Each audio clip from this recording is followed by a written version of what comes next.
আসসালামু আলাইকুম। আমরা করব জয়ের আজকের পর্বে তোমাদের সবাইকে শুভেচ্ছা জানিয়ে শুরু করছি আমাদের আজকের আয়োজন। তোমাদের সাথে আছি আমি সিনথিয়া জান্নাত। প্রতি পর্বের মতো শুরুতেই জানিয়ে দিচ্ছি এই সপ্তাহের সংবাদ শিরোনামগুলো। নানা অবহেলা ও বঞ্চনার মধ্য দিয়ে বেড়ে উঠছে বিহারি ক্যাম্পের শিশুরা।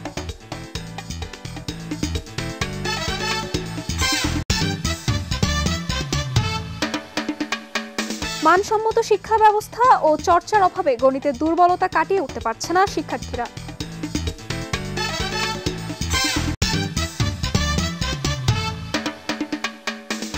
অসচেতনতার কারণে থামছে না সড়কে মৃত্যুর মিছিল।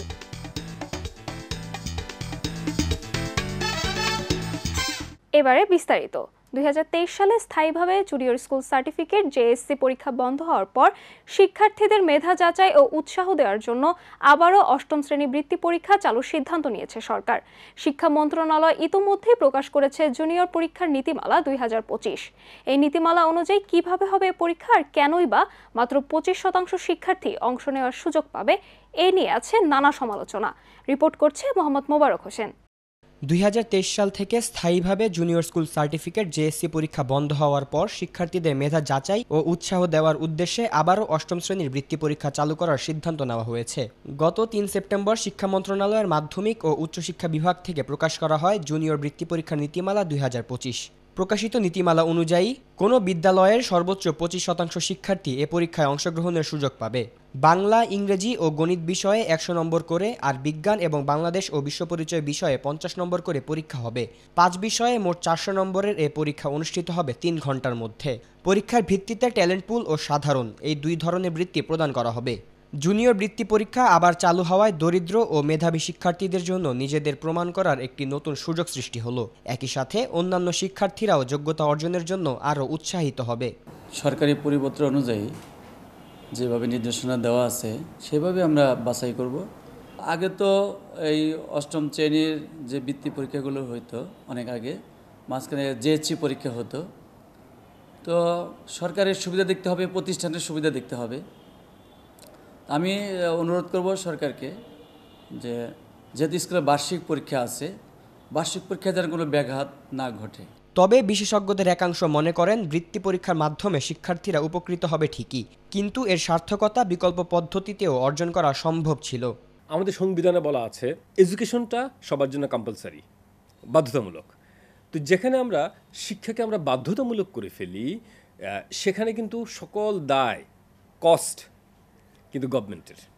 আমি বাধ্য করছি, অর্থাৎ কেবল বছরে একবার কিছু বই দিয়ে দিলাম বিনামূল্যে, এটাই না, এবং টিউশন ফি মাফ করে দিলাম, সেটাই না। তার শিক্ষার্থীর পোশাক আশাক, তার খাবার, ইভেন তার যে আমরা বলি যে অপরচুনিটি কস্ট, অর্থাৎ সে বিদ্যালয়ে না আসলে, কাজ করলে যে পরিমাণে টাকা পেত সেটা তাকে পেমেন্ট করা, অর্থাৎ পুরো প্যাকেজটা, পুরো সিস্টেমটা আমরা যদি রিচ করি, কভার করি, তাহলে আর এই সমস্ত বৃত্তি পরীক্ষার নামে পরীক্ষা নেওয়া এবং এই সমস্ত পরীক্ষা নিয়ে অনেকে কেউ বিশেষ করে ব্যুরোক্র্যাটরা যে অর্থনৈতিকভাবে লাভবান হয়, অনেকে লাভবান হয়, এই ধরনের প্রসেসের মধ্যে না গিয়ে বরং আমি যেভাবে বললাম যে স্কুলের মাধ্যমে চিহ্নিত করা যে কাদেরকে আসলে দেয়া দরকার, কাদের প্রয়োজন, এবং আমরা বৈষম্য তৈরি না করা, এবং বৃত্তি পরীক্ষাটা নামে যেই টাকা পয়সা খরচ হচ্ছে এই টাকা দিয়ে বরং আমরা আরও বেশি পরিমাণে শিক্ষার্থীদেরকে বেশি পরিমাণে অর্থ দিয়ে সহায়তা করতে পারি। তাদের মতে শিক্ষা ব্যবস্থায় ঘন ঘন পরিবর্তনের পেছনে রাজনৈতিক প্রভাবও একটি বড় কারণ হিসেবে কাজ করছে। রাজনৈতিকভাবে যদি শক্ত কোনো সিদ্ধান্ত না নেওয়া হয় তাহলে কিন্তু এই জিনিসগুলো এলেবেলেই থেকে যাবে। তা আমরা 5ই আগস্টের পরে আমরা আশা করেছিলাম যে এই গভর্নমেন্ট হয়তো একটা কমিশন করবে শিক্ষার। আমরা বলেছিলাম, আমরা দাবিও করেছিলাম শিক্ষা নিয়ে একটা সংস্কার কমিশন হওয়া দরকার ছিল। সেই শিক্ষা কমিশনটা তখন কী করতো, যে তারা একটা নতুন শিক্ষা নীতি তৈরি করতেন অ্যালাইন রেখে সংবিধানের সাথে। এরপরে সেই অনুযায়ী কারিকুলাম, সেই অনুযায়ী পাঠ্যপুস্তক, সেই অনুযায়ী মূল্যায়ন ব্যবস্থা, সেই অনুযায়ী গ্রেডিং, এই পুরো জিনিসটা যদি করা হতো। এবং দেখেন আরেকটা জিনিস আছে যে মাদ্রাসার সাথে একটা পার্থক্য আছে, তারপরে হলো যে কওমি মাদ্রাসার সাথে আরেকটা পার্থক্য আছে। তো এই পার্থক্যগুলো, বিভাজনগুলো যতটা সম্ভব কমিয়ে নেওয়া দরকার, কারণ সবাই তো আমাদের দেশের মানুষ। তবে প্রশ্ন থেকেই যাচ্ছে, কেন শুধুমাত্র 25% শিক্ষার্থী পরীক্ষায় অংশ নিতে পারবে? এ বিষয়ে মাধ্যমিক ও উচ্চশিক্ষা বিভাগের যুগ্ম সচিব জনাব তরফদার মোহাম্মদ আক্তার জামিলের সাথে যোগাযোগের চেষ্টা করা হলেও তাকে পাওয়া যায়নি। নীতিমালা অনুযায়ী সপ্তম শ্রেণীর সামষ্টিক মূল্যায়নের ফলাফলের ভিত্তিতে বৃত্তি পরীক্ষায় অংশগ্রহণের সুযোগ পাবে শিক্ষার্থীরা। তবে এখনও পরীক্ষার নির্দিষ্ট তারিখ ঘোষণা করা হয়নি।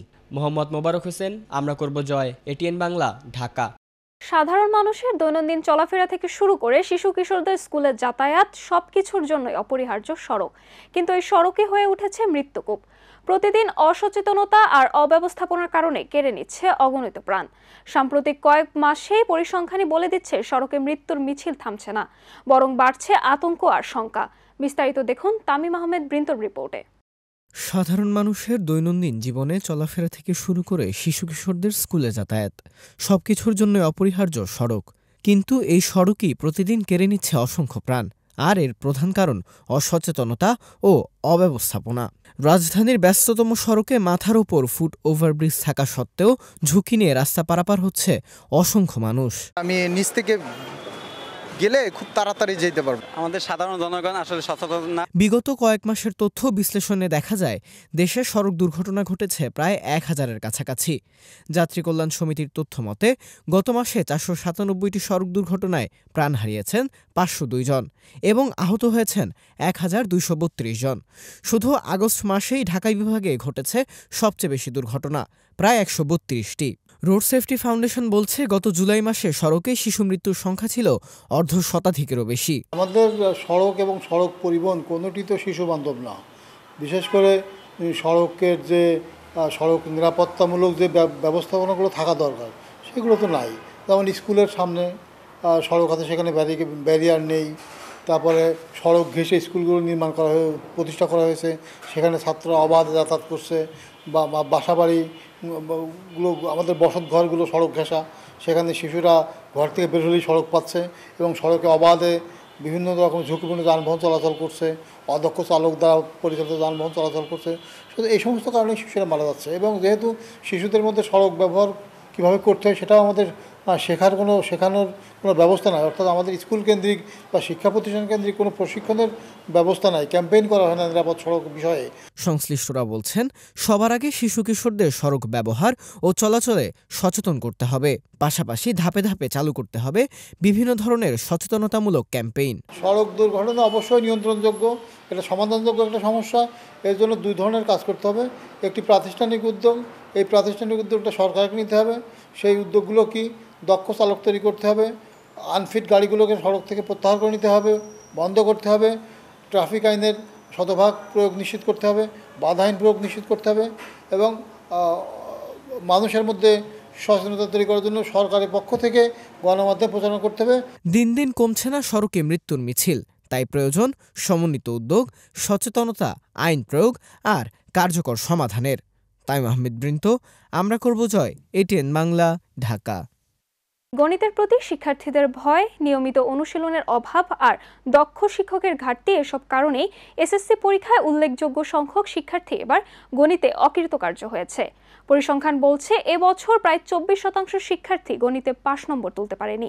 বিশেষজ্ঞরা মনে করছেন মানসম্মত শিক্ষক নিয়োগের পাশাপাশি শিক্ষার্থীদের নিয়মিত গণিত চর্চা না বাড়ালে আগামী দিনে ফলাফল আরও নিম্নমুখী হতে পারে। বিস্তারিত জানাচ্ছে ফারিয়া আক্তার। গণিতকে বলা হয় বিজ্ঞানের ভাষা, তবে এই গণিতেই যেন সব ভয় শিক্ষার্থীদের। শিক্ষার্থীরা ভালো ফলাফলও করতে পারছে না এই বিষয়ে। তার সবচেয়ে বড় উদাহরণ এবছরের এসএসসি সম্মানন পরীক্ষা।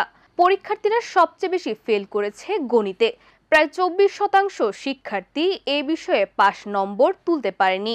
ম্যাথে যে সূত্র বা অনেক ধরনের প্যাঁচানো অঙ্কগুলো রয়েছে, সেটা আমরা বুঝতে পারি না এবং এক একজনের বুদ্ধি তো একরকম হয় না। ম্যাথের প্রতি আমরা জোর দিই না, ম্যাথটা জোর দেওয়া লাগে।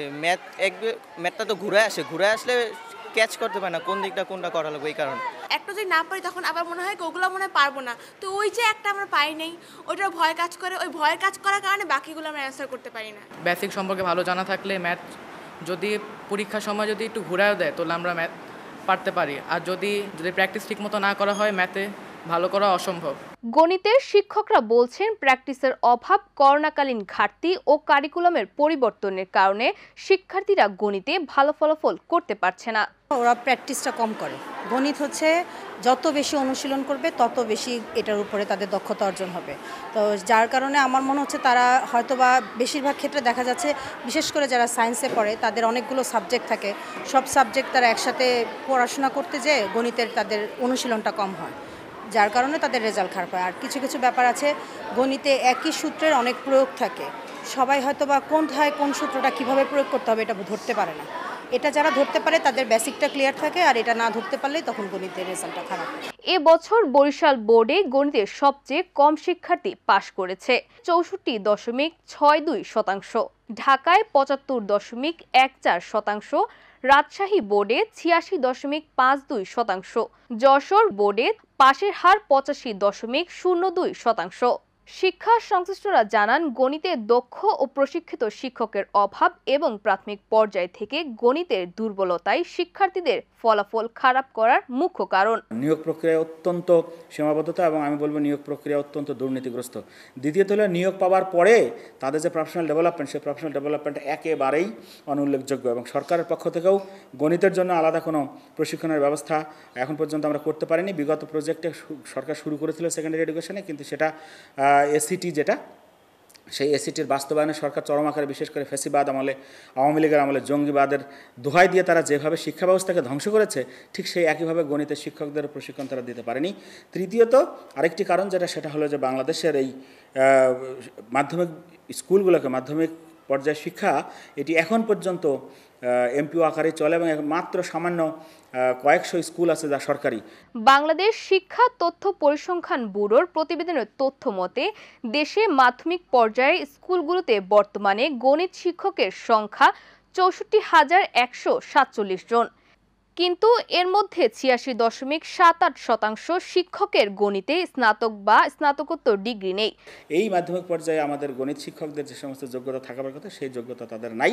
এখন সময় এসেছে এটাকে সরকারিকরণ ঘোষণা করে এই যোগ্য গণিত শিক্ষক নিয়োগ দেওয়া, এবং আমি যেটা পরামর্শ দেব সেটি হলো যে শুধুমাত্র এই প্রক্রিয়াগুলো অনুসরণ করলে হবে না, স্কুল কালচার চেঞ্জ করতে হবে।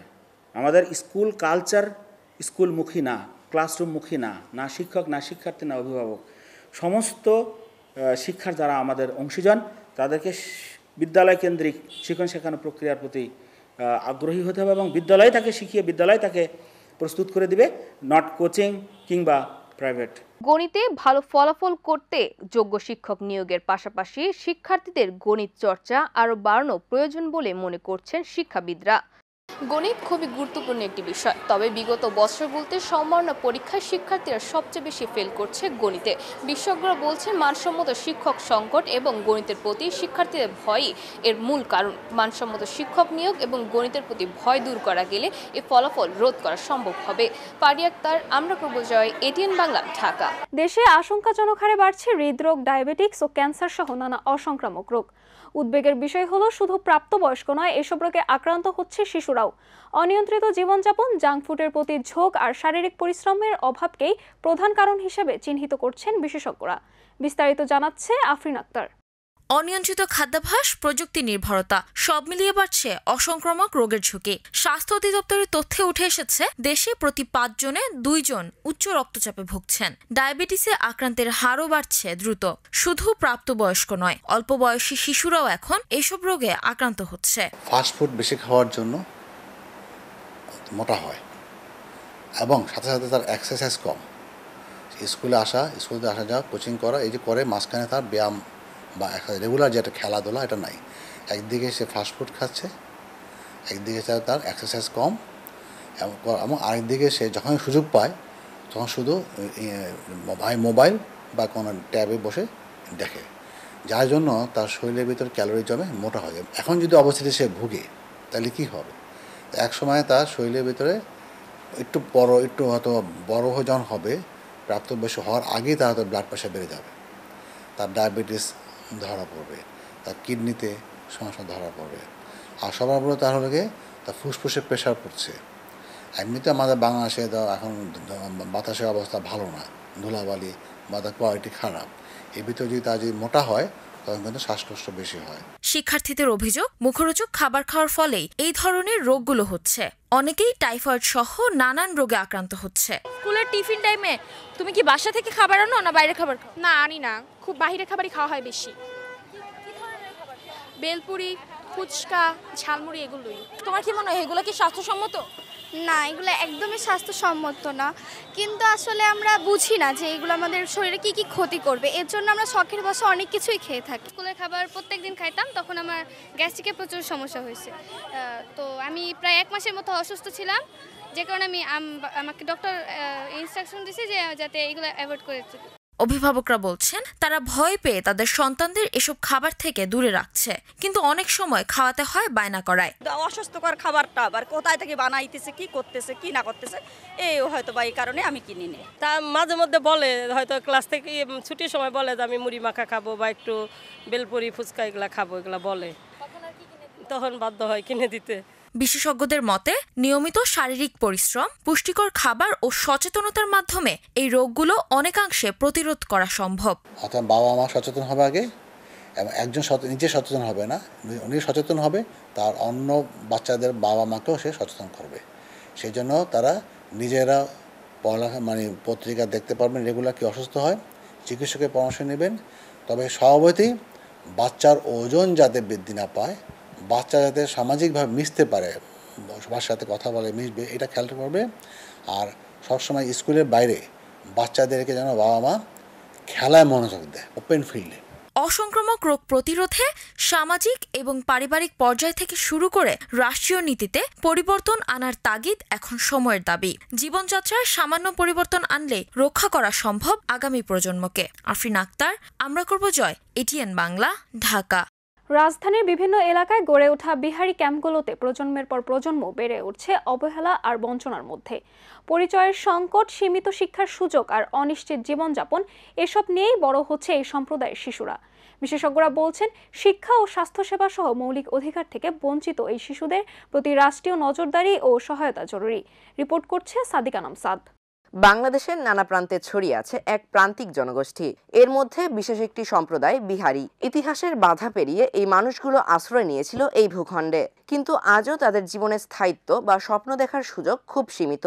বিশেষ করে এই সম্প্রদায়ের শিশুরা বড় হচ্ছে সীমাহীন অসুবিধা আর অবহেলার মধ্যে।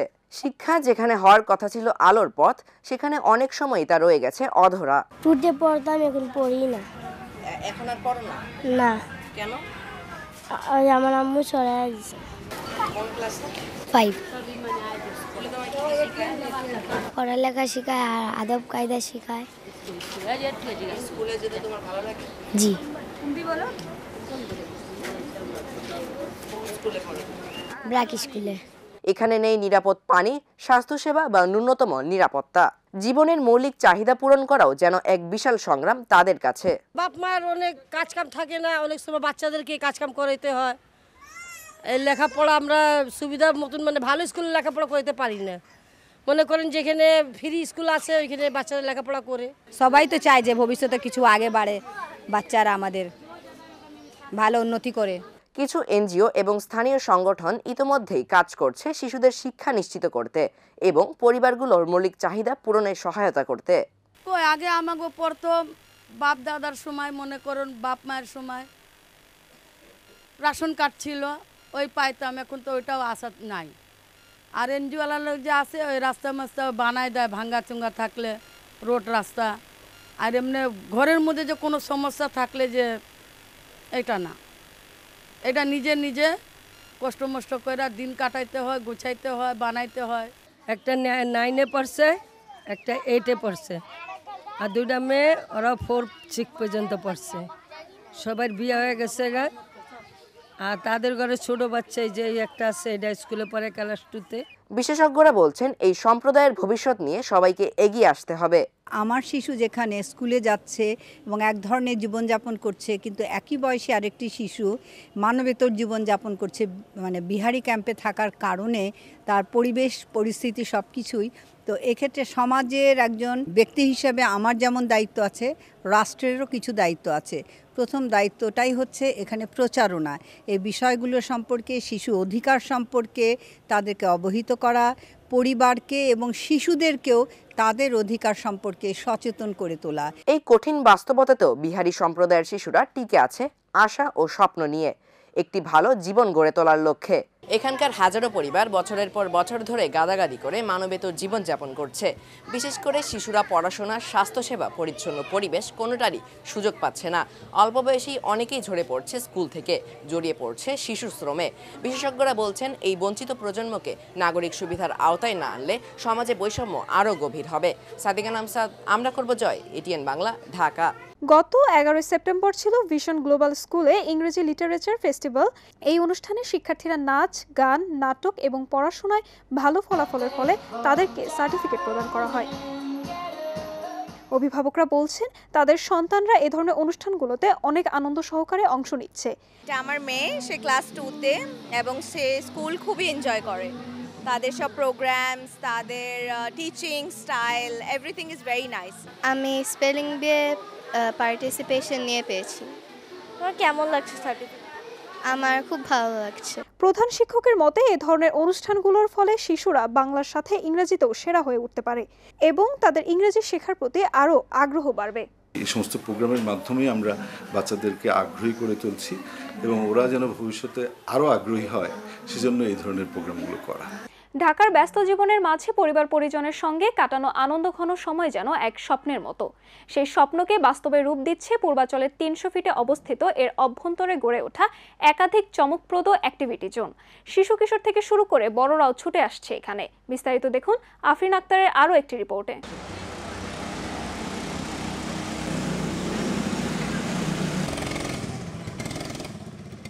গোকার্টের গতি আর থ্রিল, এটিপি এর অ্যাডভেঞ্চার রাইড, ছোটদের জন্য রঙিন প্লেয়ার্ড কিংবা বাগিতে চড়ে ঘোরা, সব মিলিয়ে এক অনন্য পারিবারিক বিনোদনের ঠিকানা হয়ে উঠেছে ঢাকার মাদানী এভিনিউর কোর্টসাইড।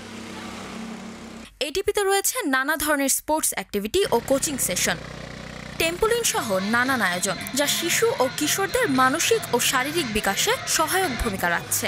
অবশ্যই এটা আমাদের জন্য অনেক ভালো, কারণ একই জায়গায় অনেক কিছু, অনেক অ্যাক্টিভিটি বাচ্চাদের জন্য এখানে নিয়ে এসে রেখে দিলে আমাদের আর আসলে কোনো টেনশন থাকে না। যেখানে একদম যারা আন্ডার 2, তারা টডলার ফেজ, তারা অনেক কিছু করতে পারছে। ইভেন আমরা বড়রা, মানে আমি নিজে অনেক টেম্পোলাইনে আর কি লাফিয়েছি আজকে। তোমার এই জায়গাটাকে কেমন লেগেছে? It's really good and it's so good that I feel like jumping right now. আচ্ছা, কোন কোন অ্যাক্টিভিটিস করেছো? কোনটা বেশি এক্সাইটেড লেগেছে? The exciting one was the slide one, which was that we slid with like the water that we went down really fast. বাংলাদেশে এরকম একটা জিনিস, this is so unique, like অনেক ডিফারেন্ট একটা ফিলিং এন্ড অনেক excited ছিলাম। সব মিলাই অনেক ভালো। আরো আসতে চাও?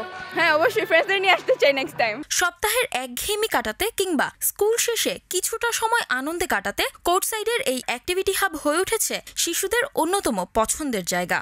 তোমার এখানে এসে কেমন লাগছে? ভালো লাগছে।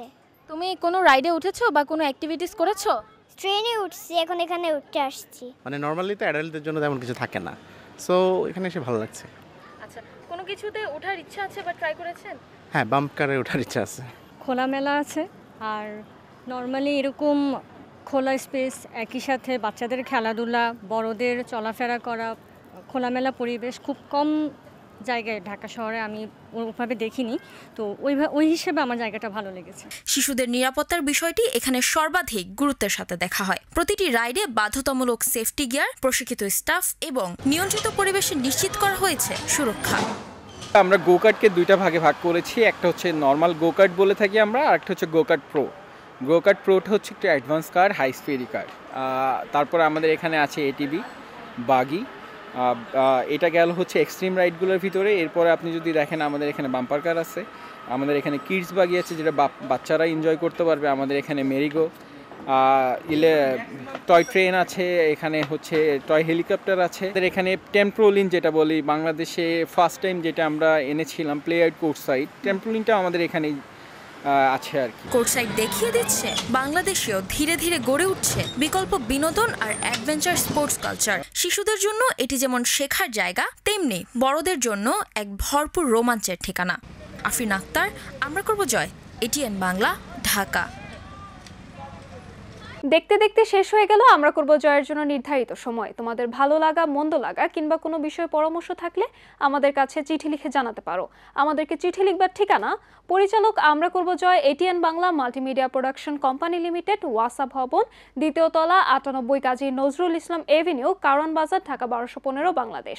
এছাড়াও তোমরা চাইলে আমাদের কাছে ইমেল পাঠাতে পারো। আমাদের ইমেল অ্যাড্রেস atn.amrakorbjoy@gmail.com। বন্ধুরা, তোমরা চাইলে স্ক্রিনে দেখানো নাম্বারে আমাদের সাথে যোগাযোগ করতে পারো 01317088842। এই ছিল আমাদের আজকের আয়োজন। দেখা হবে আগামী পর্বে নতুন কোনো সংবাদ কিংবা পুরনো কোনো সংবাদের নতুন কোনো অগ্রগতি নিয়ে। সেই পর্যন্ত সবাই ভালো থেকো, সুস্থ থেকো এবং চোখ রেখো এটিএন বাংলার পর্দায়। আল্লাহ হাফেজ।